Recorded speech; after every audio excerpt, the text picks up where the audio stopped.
All right, what's up, Cowboy Nation, Cowboy Headquarters, and America's team, and welcome to Monday Night Mic'd Up with your guy, G, the number one Cowboy fan, Hampton. Give it up. All right. And I got to also invite and welcome somebody that, he has great content on TikTok. Let's welcome the Clifford Tarno. Give it up. Appreciate you, sir. Thank you so much. Yeah. So we have Clifford. Clifford's going to hang out with us tonight, guys, and he's from Not Moved Podcast on TikTok, so check him out as well when you get a chance. You know, like I said, I always take a lot of these clips from these videos, and I put on TikTok. Go check out the Clifford Tarno. Give it up one more time. Appreciate that. So Clifford, how are you doing, man? How's everything going for you right now, man? Man, everything is great. It's great. It's hot, but it's great. So where are you located? Right now, we are working out of Phoenix, Arizona. Right now, I'm currently out here in Phoenix. I am from Forney, Texas. That is where I reside. But we are working out here in Phoenix, Arizona right now. Okay, great. So you're going to be there for a while, I guess? Be here for a while. We'll be here. This project should last 2 to 3 years. Woo! All right. Okay, so you have family back here in Texas that's probably missing you, right? I mean, not really. My family doesn't miss me much. No, my wife gets to come out with me every so often. She'll come out for a couple of weeks, go home for a couple of weeks.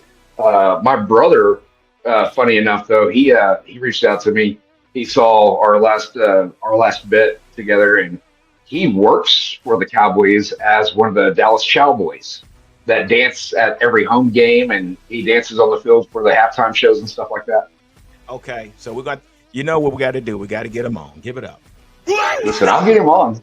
Yeah, we got to get him on, and so he can explain he can share his experience being in the AT&T Stadium. So, and we're going to get right into this. But so, yeah, we have a lot of loyalties to the Cowboys organization as well. You know, we grew up as Cowboy fans, but I also had a son that come out of Texas Tech and got drafted by the Cowboys. Played 3 That's years awesome. there, yeah, and then 2 years with the Cardinals. So I'm just glad he retired, man. I mean, I can go back and join football because it's just a total different. It's I different couldn't imagine. parent, you know. I couldn't imagine that. Yeah, being a parent, yeah, I couldn't. Man, you'd be getting mad at the team all the time. Oh my gosh, yeah, it's nail biting, it's nerve wracking. So I can go back to enjoying football as a fan. So, but with that being said, man, listen. So I know you were definitely a Cowboy fan, but you know, and I think the last time we was on, we was talking about other players with the organization. We know about the Dax, we know about the CD, we know about the Michael Parsons. But today, I kind of want to go over something a little different. Something like the Cowboys sleepers that we can consider. Some of those players that don't get the publicity or doesn't get the media coverage. So I thought it would be awesome for you and I to get together, man, and kind of talk about some names that no one else is talking about. So with that being said, do you have one right off the top that you probably think that can make an impact with this team this year? I mean, there's a couple. One that sticks out to mind though, Shamar James. He's a rookie that we just picked up, and he's a linebacker. I think he's going to be a great help for our linebacking crew. Yeah, Um, I'm excited about the kid. He's young. He's pretty big. He's pretty stout. yeah, and you're so right, man. Shamar James, I also been watching him as well, man. I mean, he's a beast. I mean, he's one of those kids that plays downhill, and I've been watching him. And with this linebacker situation, we're not really sure who's going to be the starter. I mean, I know we've been talking about Kenneth Murray Jr., and we also been talking about Jack Sanborn. So, yeah, this is a kid that might can make an impact, like ASAP, and it's going to be And anybody that's not familiar with him, he played at Florida. Go look at some tape on this kid. He's yeah, quick. yeah. He's fast. Exactly. Yeah, let me see if I can pull him up real quick. Let's see if we can get him. Where is he at? There he is, Shamar James. Let's see if we can pull up on this and what we can find out more about this kid. 6'1", 222 pounds out of Florida. Yeah. I mean, a nice sized kid, man. So He's a good again, sized kid. watching this kid, I mean, he flies to the ball. And again, I guess Cliff, we have to ask ourselves, and let me ask you, What do you think this defense would look like? I know we're running the 4-3 base defense, but how will this impact these linebackers, and what will their responsibilities be? I think you're going to see more of the linebacker style of float. They're going to be more floating linebackers than what we had. I think you're going to see somebody that's going to bust out into an actual true safety position, and you're going to have two linebackers, one on each side, that will help float as well into coverage. But it's also going to leave them to where we're going to be able to hopefully stop the run better because they're going to be able to float and watch that coverage or hit a hole that might open up where a running back is typically going to come through that. No, and you know what? And that's so true. I said the same thing. I was a little concerned about this. Defense is going to be a lot different from what we saw from Mike Zimmer. Mike Zimmer was one. He liked to shoot the gaps, a lot of blitz packages. I think this is more of that Monty Kiffin, uh, Mm-hmm. Tampa 2, Tampa cover 3 type defense, a lot of zone, I think. And yeah, this is something that it's going to be a little bit different. With that being said, but this is one kid that I was looking at as well, Cliff. We just picked him up. He is a defensive tackle. Now I'm gonna chop his name up. His name is Tommy. Well, I'm gonna chop this kid's name up. Yeah. Akabin Sodi. You know what I'm talking Yeah, I'm not about? going to try. Yeah, I'm not I, trying it. I apologize, but man, he's from Maryland. This kid, he's 303 pounds, I think 6'3", 300, 6'4". yeah, 306, 6'3". Exactly. So, but I watched film on this kid, man. This kid, I say this as well. Also, I think a lot of these players fell late in the rounds, but at the same time, it was just so many players and not enough, draft picks for these kids to be drafted as high as they should have been. But I think this kid is going to be a steal for us, man. I watched him. He has really, really quick feet. He knows how to get off the block. Only thing about it is just a few things that he needs to tweak a little bit, but I like it. They have him playing the 3 technique. Okay, so that means he'll probably play behind Osa Digazon. Hmm. But I think he could be a great rotational piece along with Solomon Thomas. And then we have another one, Jay. We have Jay Tuya, I believe that's his name. He's another individual. So this is gonna be really interesting, man. I really see a lot of competition that's going to be played at a lot of position. What do you think? So here's what's great is the fact that everybody's like, oh, you have the same team, same team, same team, and it's not. The coaching staff for the first time is challenging even the veterans, and that's what I'm liking seeing. Right, I want to see them challenge the veterans the same way they're going to challenge the rookies. And the people that sit here and say that the rookies don't need to come in and do anything. Sorry, I thought I glitched there for a second. But the rookies need to be challenged just as much as the veterans, and the veterans need to be challenged just as much as the rookies. So that's what I'm looking forward to. I think it's a whole new team, a whole new attitude. Yeah, I agree. I agree totally with you, Cliff, because I think the culture with that what Schottenheimer has been talking about here in the past, I think they're buying into the coach. And I know we hear a lot from each new coach we get. It's a different, scheme, different, whatever it is. It's just a different culture. But it's something about this culture, what Brian Schottenheimer is bringing. And I think that these players are buying into, and I can say truly that we do see the competition, and we also Yeah, do see these players being put under pressure, learning how to play under pressure. And we know Dak is one that needs to, and no shade thrown towards him, but at the same time, he does well in the regular season game. And I think Brian's been around a while to see what Dak needs. Not only Dak, but some other players. We need to learn how to step up in big games, and not only big games in regular season, but when it comes to playoff games. So, and I think I like what Brian is bringing to the table. What do you think? I love Brian Schottenheimer. I like what he stands for. I like how he interacts with the guys. I like how he has the respect of each individual guy. He's checking in on them. It's not just a befriending thing. It's being that figure that says, "Hey, we're good, we're cool, but don't step past this line." And when you have that kind of respect for your coach and the coaching staff, for that matter, you react in different ways. Yeah. It's just the mentality, the culture, the everything is different this season. Now, again, people are going to watch this and they go, "Oh, typical Cowboys fan." Listen, I'm not saying we're going, to the moon this Right, season. right, I'm saying this is a stepping stone. The first time in the last 25 years that we've had a coaching staff come in, brand new coaching. Brian Schottenheimer didn't bring any of these guys with him. right. This is going to be a knit group that has to adjust and learn and figure it out together. Yeah. It might be a down year, might be, but I'm okay with that as long as you're seeing progression, even Mhm. though you might not be winning games. Look what Detroit did for 2 years when Dan Campbell came in. Might Exactly. might be the exact same kind of thing. So And I'm leaning towards that way, and I say that too because after listening to Michael Irvin, Michael Irvin was actually invited to the practice. He was had a chance to sit in on the meetings and things, and he's the one that kind of swayed me back to this side because at one time, Cliff, I really was kind of leaning like, okay, Brian Schottenheimer, and there's an article that we're going to get into in here in a minute, but I'm like, okay, this guy's never had a head coaching job. He's another Jason Garrett, so come on, what's all the hype?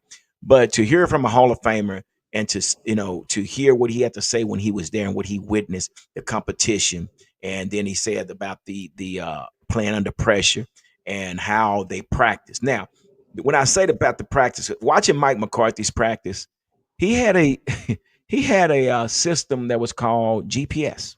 It was a uh navigation setup to where what they did, they navigated to where they practiced that the players didn't get hurt. Let me give you one of these. yeah, So everything was half speed, everything. And that's one, I think that had a lot to do with our injuries. We saw what happened to Dak. Dak had one time had to get out and try to run for 40 yards, and sure, what happened? Another soft tissue injury. So I think this with Schottenheimer, this is a different type of practice where these guys are playing up, up tempo, NASCAR. Everything's fast. These guys are catching balls, running all the way to the end zone. So I think that's a difference as well. As far as the difference between Schottenheimer and Mike McCarthy. oh yeah, there's a complete difference in not just the play style that you're going to see, the practice style. I believe Mike McCarthy was big on guys not playing during preseason games. I think you're going to see that change Yeah. because it's it is a reason why guys are getting hurt so much easier is because they're not practicing to the standard of which they're going to play. You practice to the standard of which you're going to play. You don't practice to the standard of let's not get hurt. Mm, no joke, no joke. And that's so true. So I think that's the difference. But also, I think you had another player that you said that could probably be a sleeper. You said they just returned to the Cowboys. What was that you mentioned? So, yeah, just returned. Dante Fowler Jr. just returned to the Cowboys. This Mm, dude is such a beast. Like he is. I don't know how we got so lucky for him to come back. I really don't. yeah, When he left last year and went to Washington, I thought we weren't going to see him back, but he is. And let me tell you, watch out for Dante Fowler Jr. this year. yeah, I agree. I agree. I hated that we lost. I was like, oh my gosh, are you serious? And we lost Hmm. quite a few players that went to Washington. But yeah, it's great to have Dante Fowler back. I mean, I think he would definitely contribute on the opposite side of Micah. I'm sure they'll probably run with some type of rotation. During throughout the game, where keep the players fresh. But yeah, it's great to have him back with the Cowboys because I don't want to play against them. I'd rather play with them. But yeah, so he's back with us. But also, this is one Cliff I wanted to share with you. Now, when we talk about these receivers, we got a plethora of receivers. We got a lot of receivers, and I went to the training camp last year. I had an opportunity to see Ryan Flanoy. I had a opportunity to see Um, Ryan. What is his name? Mingo. Uh, mhm. Mingo. I saw him. That Jonathan Mingo. Jonathan Mingo, which we gave up a fourth round pick for. Wait a minute. Yeah, we gave up a fourth round draft pick for him, and I think I done seen enough. But when I mention these two guys, I say These are two players that are possession receivers. Okay, they can catch the ball. They're gonna make they're gonna catch the ball. They're good at that. But Cliff, there is one guy out there that is not getting any publicity, is not getting any media coverage, but the kid can flat out fly. And he's been with the Cowboys for a minute now. His name is Jalen Marino Cropper. Give it up for Jay Marino. I don't know if you've seen this kid. Let me see if I can pull this guy up. Now, I like this guy. I've been watching, and I'm going to put these links down in the comments after this video so the audience can see it. But so here he is right here. And Mhm. nobody's talking about it. Now, he's from Fresno State. Yeah, Fresno State. He's 6 foot. He weighs 172 pounds. That probably might be the problem, Cliff. But he's from He's Fresno he's a State. But he's a he's a small guy. he's a small guy. He's a little taller than Cavante Turpin, but at the same time, he's a little light too, light in the britches. But I like this guy, man. I mean, like I say, he's out of Fresno State and made some major accomplishments with Fresno. But I'm going to put his link down below as well because I really like what I see with this kid. Not only is he a possession uh, receiver, but he's a yak receiver. He's one that That's basically important. that's important. That's very important because we are looking for this number three receiver. But I just think Jalen Moreno Cropper, he is one that we need to kind of put a little bit more respect on his name, But it's somebody I think we Listen, need to look out for. I've said this a few times through the Not Moved podcast and throughout TikTok. I truly believe our number three needs to be Turpin. We need to run him the way we used to run Cole Beasley. Yeah, Listen, you put that yeah, dude, you put that dude in yeah, a slant and watch him turn. Listen, I yeah, think he's 5'9". He's like 170 something. But the dude is so fast. If you get him the yeah. ball and he has 2 foot of separation, he will turn it It's into a wrap. 6 foot and yards after carry every single time. I mean, that's honestly what I'm hoping our offense goes back to.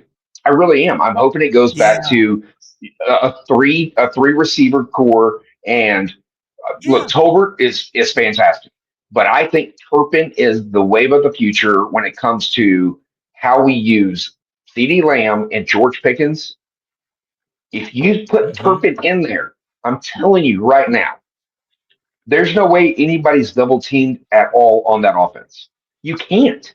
Who are you I going to agree. double I team? agree. Well, then you got Jake Ferguson. Wait a minute. Right? Who are you going to double time? Who you going to double team at that in that point?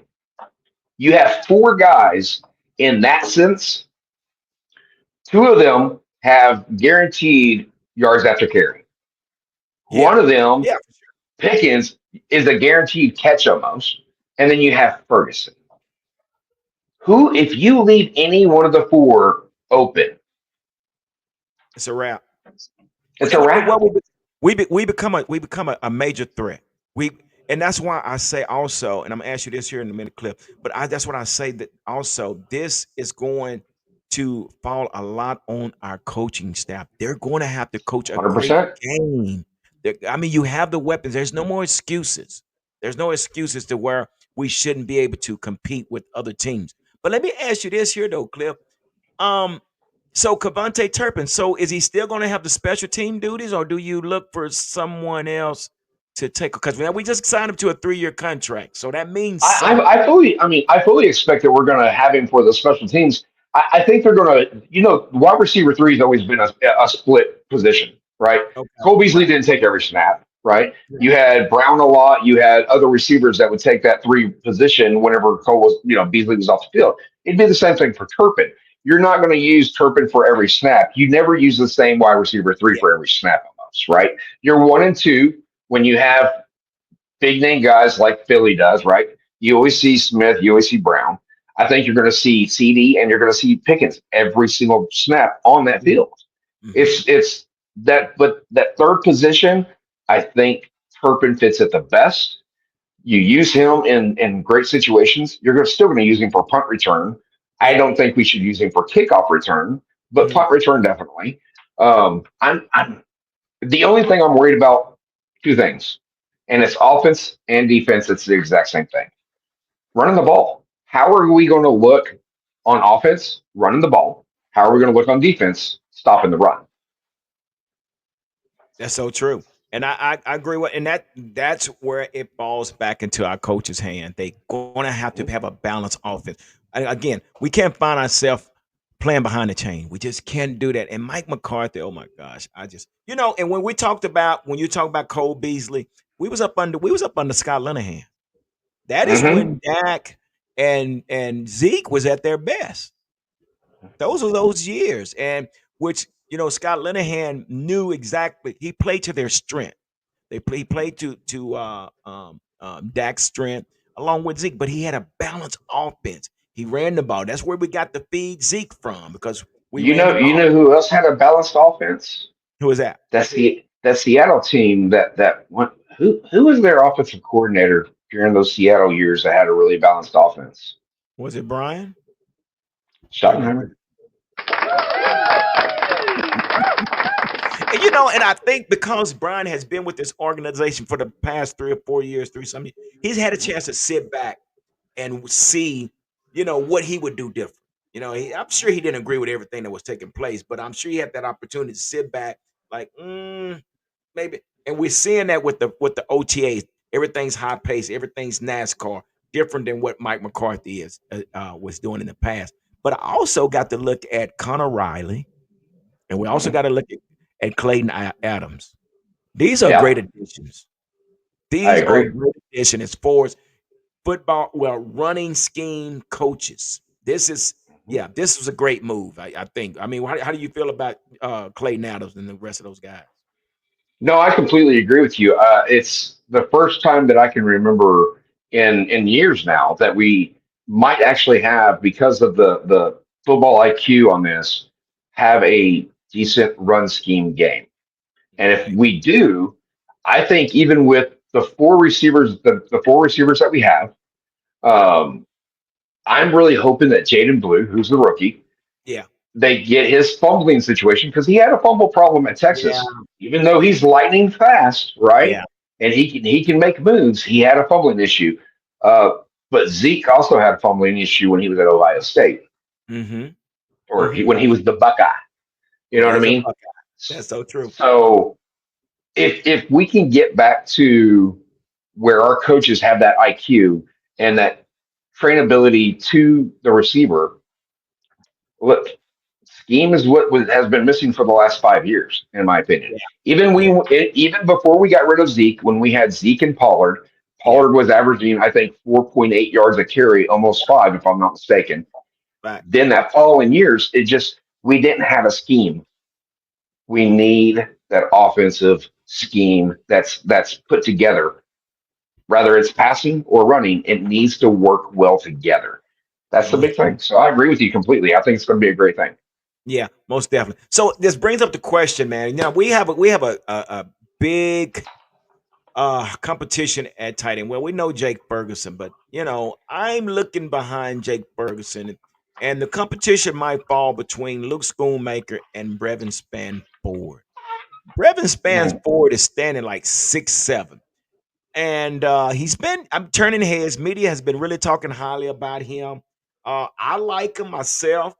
Um, there's another one, excuse me. There's another one that we only got a glimpse at, and I don't know if he's going to break the mold or if he's going to break into the team or whatever.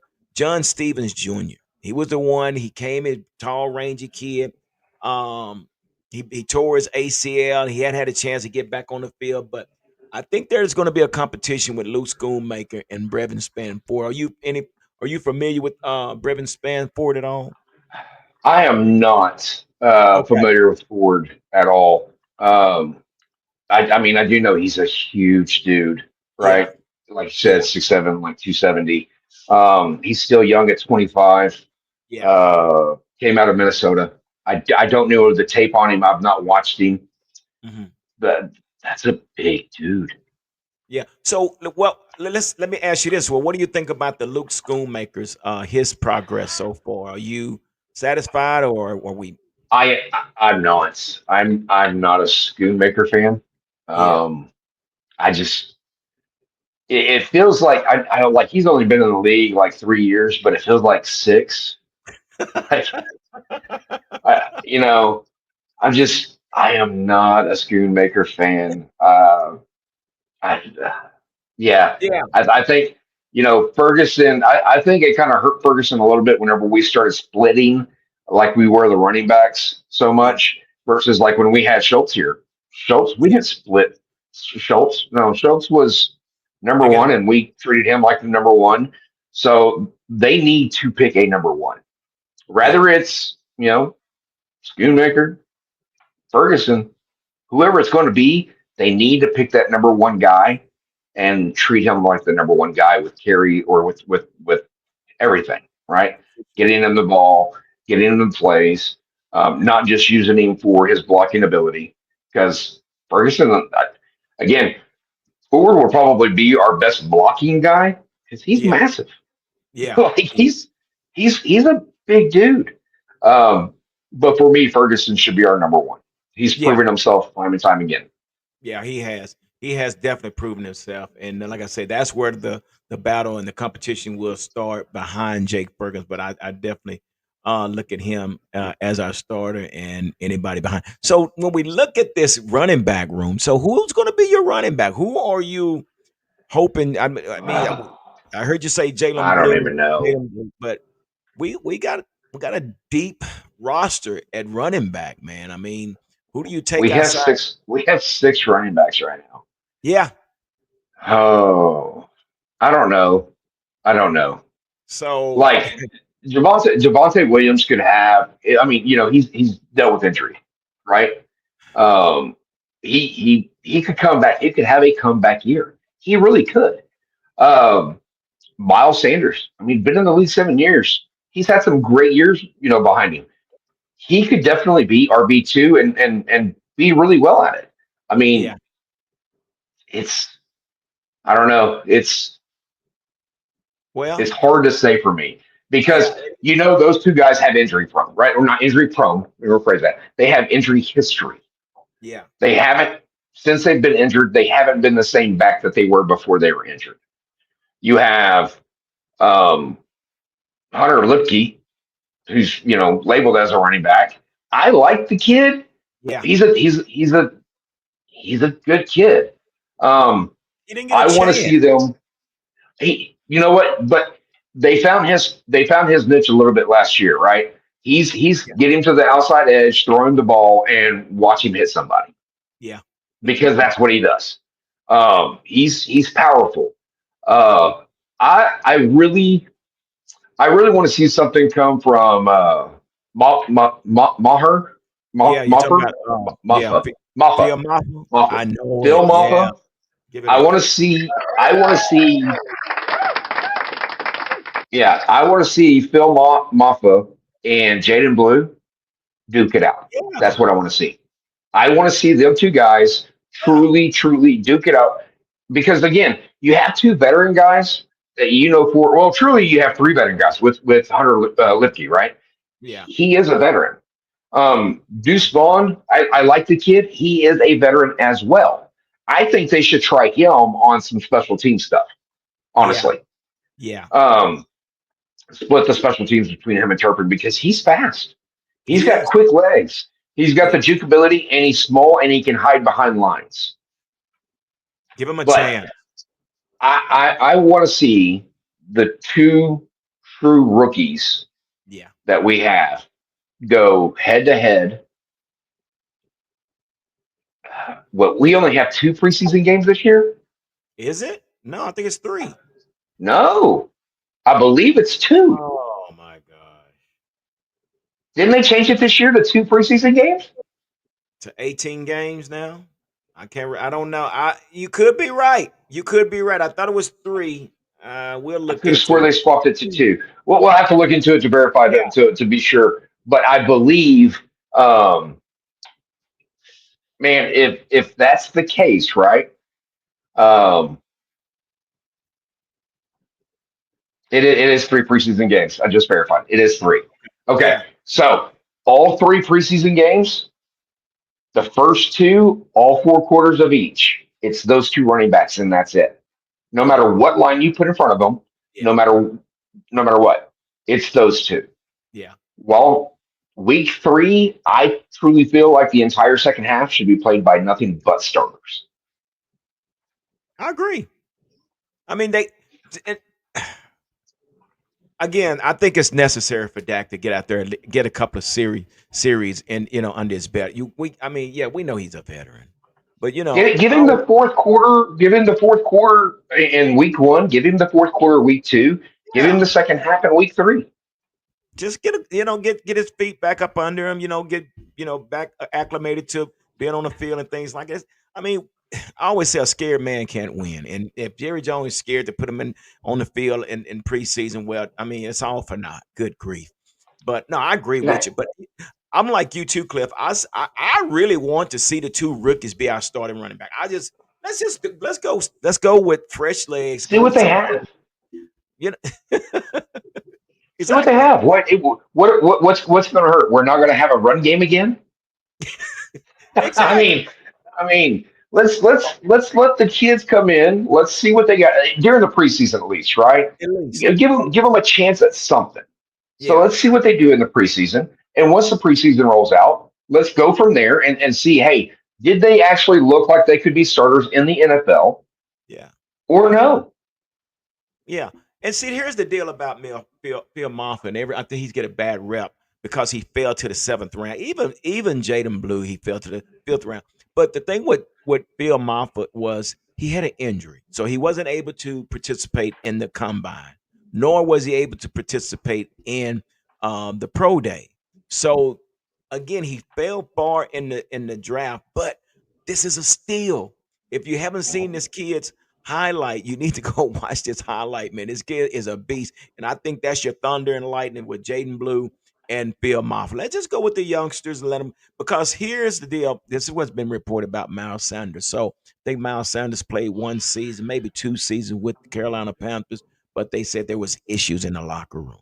Wait a minute. What? Yeah, that's what they said. That he brought this type of uh energy in the locker room that basically didn't think twice about, and they released him. So I don't know. We'll just have to see I how mean, that that works. happens. Well, they said the same thing about Pickens, right?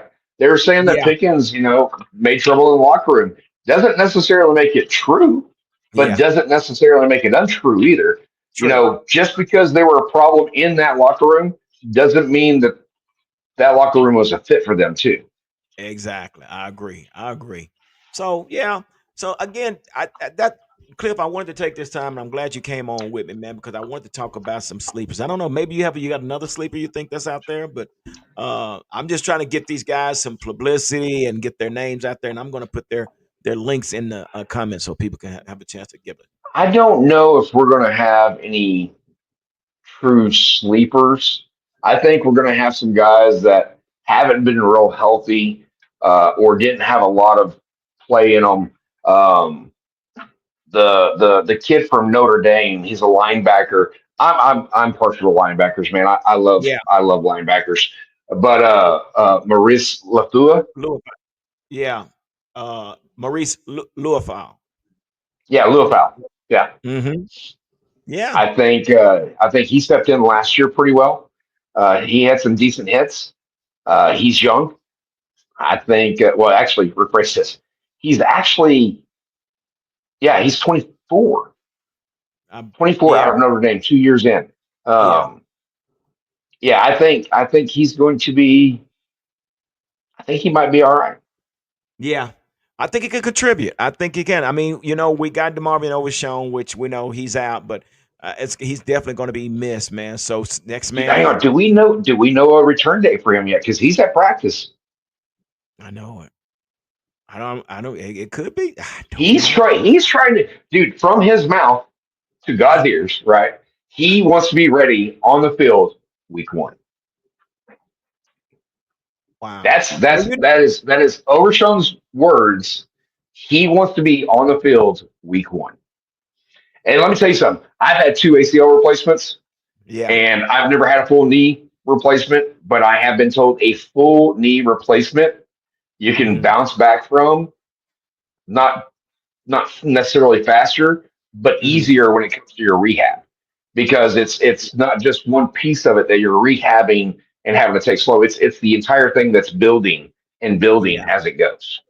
Well, So we let's have the best surgeon in the country, Daniel yeah, Cooper. He did my son's ACL, and I mean, and first thing the one thing he told, he said, "Well, what happened? What has to happen with Brandon? He's going to have to learn to trust that knee because that knee is as strong as his other knee. So he just and that was the process, learning to trust the knee. So, but yeah, we yeah. got the best surgeon. So I agree with you, and it could be possible, Cliff.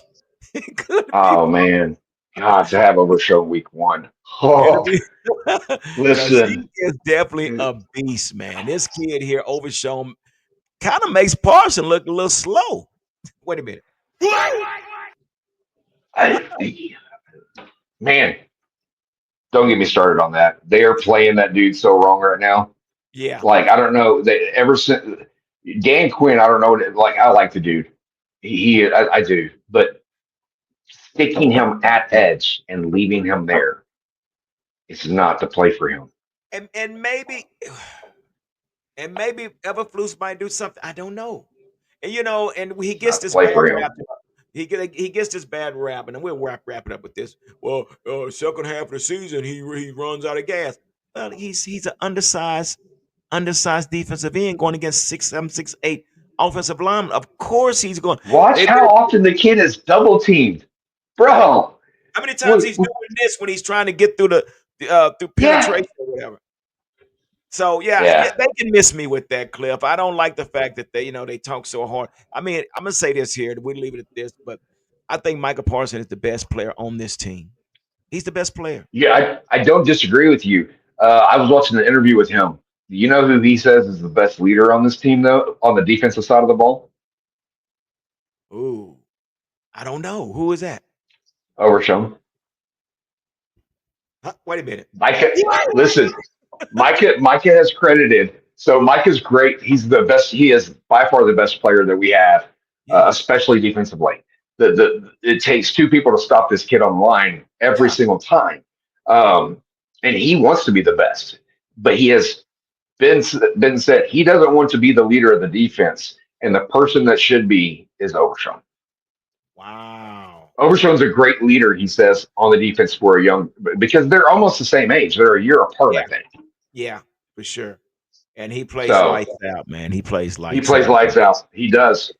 Well, hopefully we can get this deal done with Michael. Again, like I keep saying here, Cliff, I keep saying, listen, you can pay him, you can play him now, or you can pay him later, but you're going to have to pay him. Give it up. You're going to have to pay You're going to have to pay him. It's the way the him. world works. Exactly. But hope we get that deal done here sometime soon, man. But I'm excited. I'm getting ready for OTA. I mean, when OTA, we're getting ready for training camp. So, Ready for uh, training fit. I'm feeling good. That started. That starts Yeah, this Monday. month. Well, yeah. It starts no July 20th, 21st, one of those 2 days. So yeah, if I'm not mistaken. Yeah, I think it's the We'll have yeah. to look it up when it starts because yeah, it's coming around the corner. Around. It's not far off. I didn't go to Oxnard last year because I was bitter about my Cowboys, but I think I'm gonna go ahead back out to Oxnard this time. So yeah, I love it out there, man. It's great, great You know, weather. I listen. I'm thinking about it myself. It's only 7 hours from where I'm at. Oh man. Wow. Oxnard, That's right.